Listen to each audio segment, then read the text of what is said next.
Bismillahirrahmanirrahim. Assalamualaikum warahmatullahi wabarakatuh. Perkenalkan, nama saya Syarifatul Aulia. Di sini saya akan menjelaskan sedikit pemaparan saya tentang metode langsung. Dan di sini saya akan menjelaskan dari pengertian, tujuan dasar, karakteristik, ciri-ciri, dan kekurangan juga kelebihan dari metode langsung ini. Baik, kita lanjut.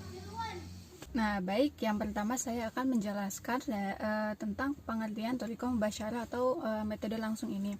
Nah, jadi metode langsung itu adalah metode yang menekankan pada pengguna bahasa sasaran atau bahasa yang dipelajari dalam pembelajaran bahasa dan tidak diperkenalkan menggunakan bahasa ibu.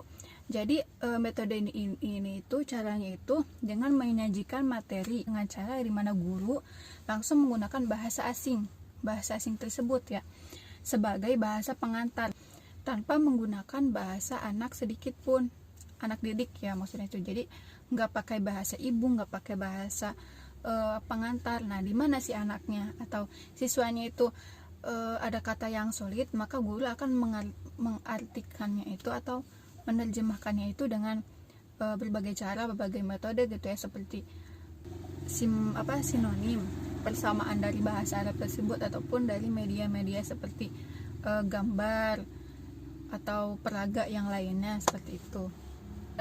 Setelah saya menjelaskan tentang pengertian, saya juga akan menjelaskan tentang tujuan dari metode langsung ini. Baik, tujuan dasarnya itu yang diharapkan dari metode langsung ini adalah mengembangkan kemampuan siswa untuk berpikir dalam bahasa Arab, bukan dengan bahasa ibu siswa. Mana siswa itu mampu memahami ataupun mampu menerapkan bahasa Arab itu dengan spontan tanpa harus menerjemahkan ke dalam bahasa ibu atau bahasa Indonesianya dulu gitu. Baik, selanjutnya saya akan menjelaskan dari karakteristik metode langsung ini sendiri.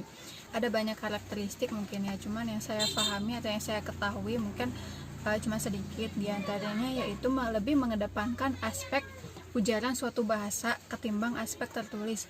Ya, ini tuh maksudnya tuh ya lebih mengedepankan berbicaranya dibanding tulisannya atau membacanya gitu. Karena ini metode langsung dan metode ini tuh menggunakan keterampilan berbicaranya gitu, mengedepankan keterampilan kalamnya. Kemudian keterampilan berbahasa siswa dilatih dalam periode waktu tertentu secara berurutan, menyesuaikan dengan urutan seorang anak ketika ia mempelajari bahasa asalnya. Jadi di mana siswa mempelajari bahasa asalnya itu misalnya dari keluarganya gitu. Yang pertama yang ia pelajari itu pertama dari keluarganya, kemudian lingkungannya, kemudian tetangganya. Nah, dia juga belajar bahasa asing tersebut tuh menyesuaikan ketika ia mempelajari bahasa asalnya. Jadi kayak ya kalau dia bahasa asalnya pertama mempelajari tentang keluarga, ya bahasa asingnya juga sama, keluarga gitu, kemudian ke lingkungannya, kemudian ke tetangganya gitu. Kemudian adanya keyakinan bahwa bahasa asing itu dia pelajari itu sama seperti bahasa kedua. Jadi dipelajarinya itu dengan metode alamiah atau natural secara langsung. Nah gitu.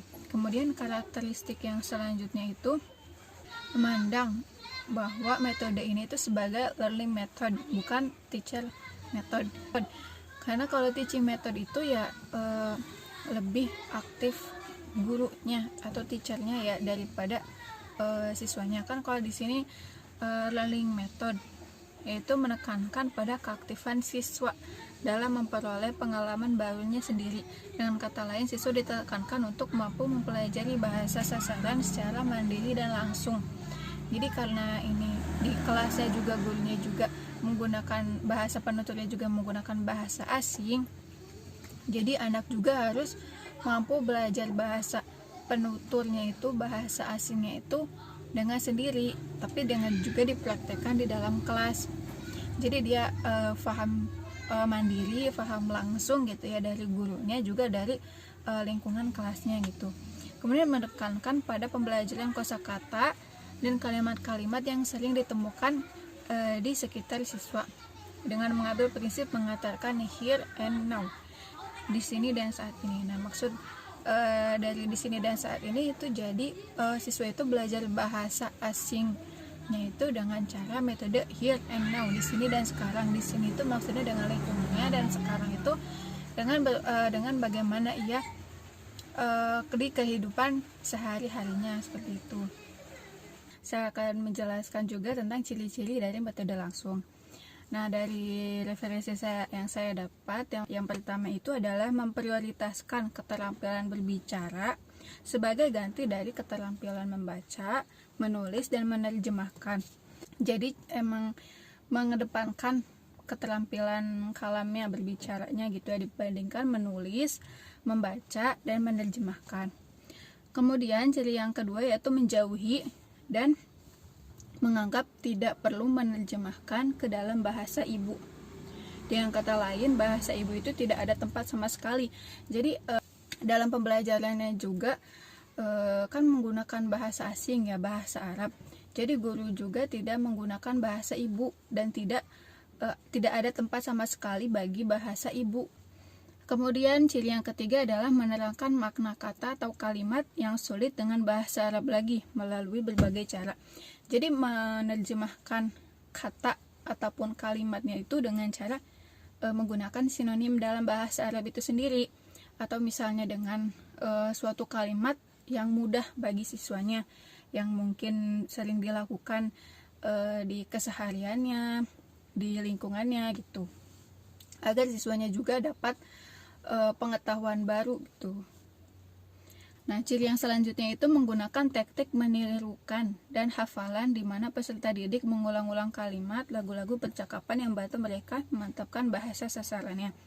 Ya, jadi ini salah satu metodenya gitu. Metodenya itu medianya itu dengan cara ya menirukan hafalan atau mengulang-ulang kalimat atau lagu. Kan biasanya anak itu, siswa itu lebih mudah menirukan gurunya juga, apalagi menggunakan lagu misalnya, atau gambar, atau video-video ya, seperti itu ya. Nah, selanjutnya saya akan menjelaskan tentang keunggulan dan kekurangan dari metode langsung ini. Yang pertama itu keunggulannya itu siswa dapat termotivasi untuk menyebutkan dan mengerti kata-kata kalimat dalam bahasa asing yang diajarkan oleh gurunya, apalagi guru menggunakan alat peraga dan macam-macam media yang menyenangkan. Berarti kan ini siswanya juga jadi senang dalam mempelajari bahasa Arab, karena gurunya juga menggunakan media yang siswanya sukai gitu ya, seperti video atau dari lagu kayak gitu. Jadi kita tuh nggak bosan, siswanya tuh nggak bosan gitu dalam mempelajari bahasa asing tuh udah.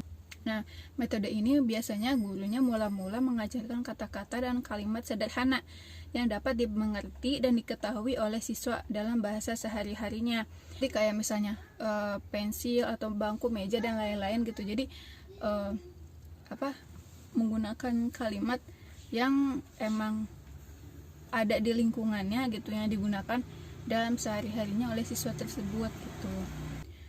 Dan lidah atau alat ucap siswanya itu menjadi terlatih jika menerima ucapan-ucapan yang semula sering terdengar dan terucapkan.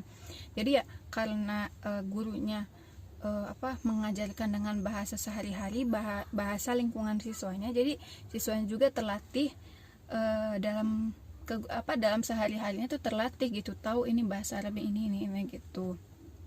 Nah, kekurangan ataupun kelemahan dari metode ini sendiri yaitu ada siswa itu menjadi lemah dalam kemampuan membacanya, karena emang di sini lebih mengutamakan dari berbicaranya dan mengesampingkan dari membaca, menulis, dan menerjemahkan. Jadi siswa itu hanya bisa dalam berbicara gitu, karena dan juga karena ada kebebasan dalam berbicara, maka pada situasi yang tidak diprogram terjadi kebebasan yang tidak terpuji. Jadi maksudnya itu karena emang kita atau siswanya gitu dituntut untuk bisa berbicara, jadi yang penting siswanya itu berbicara dengan bahasa Arab. Jadi menyampingkan struktur juga bentuk bahasa Arabnya gitu. kemudian karena model pelatihannya menggunakan teknik menirukan dan menghafalkan atau kata atau kalimat, maka metode ini kadang menghadirkan kebosanan, khususnya bagi orang dewasa. Kan berbicara ini mengandalkan hafalan atau tiruan gitu ya, tiruan dari gurunya atau pengajarnya, jadi mungkin ini lebih bosan gitu ya, apalagi khususnya bagi yang mempelajari bahasa asing ini kalau udah dewasa gitu. Baik, cukup sekian yang bisa saya jelaskan, yang bisa saya paparkan. Cuma sedikit sekali mungkin ya, kurangnya mohon maaf, dan mohon maaf juga karena saya bikin videonya di sini karena lingkungan saya dan tetangga saya banyak anak kecil yang suka bermain. Jadi saya ngambil video di tempat yang paling kedap suara, dan mungkin di sini juga masih kedengaran banyak anak kecil. Ya mohon maaf kalau misalnya suaranya banyak yang bentrok. Ya pokoknya mohon maaf sekali dan terima kasih. Wassalamualaikum warahmatullahi wabarakatuh.